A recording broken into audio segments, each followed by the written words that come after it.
अचारो चाहिँ यो ल्याउनुको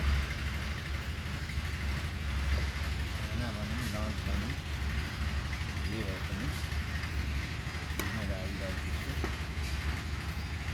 पहिले हाम्रो बुवा बाजेले चाहिँ एकदमै अर्ग्यानिक खाना खान्थ्यो र हेल्दी हुन्थ्यो धेरै थियो।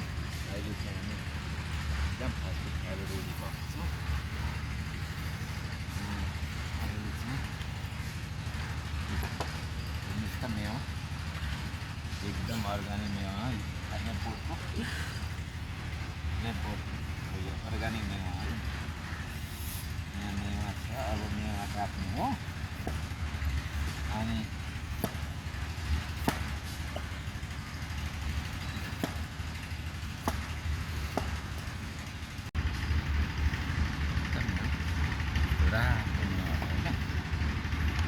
यस्तो खाएपछि अब मान्छे कसरी हेल्दी हुँदैन। एकदम बसेर्नु अर्ग्यानिक छ। अब यसलाई चाहिँ एकदम काटेर होइन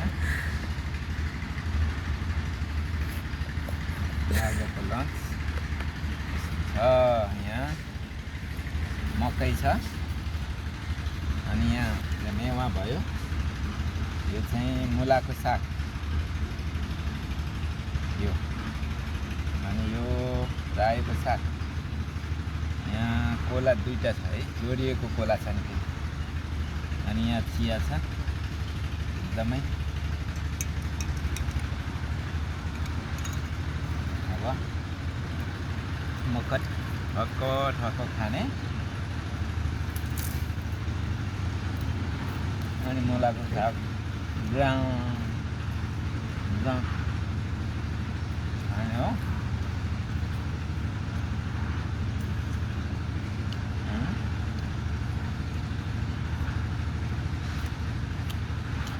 मेवा एकदम गुलियो छ, मिठो छ यो मेवा।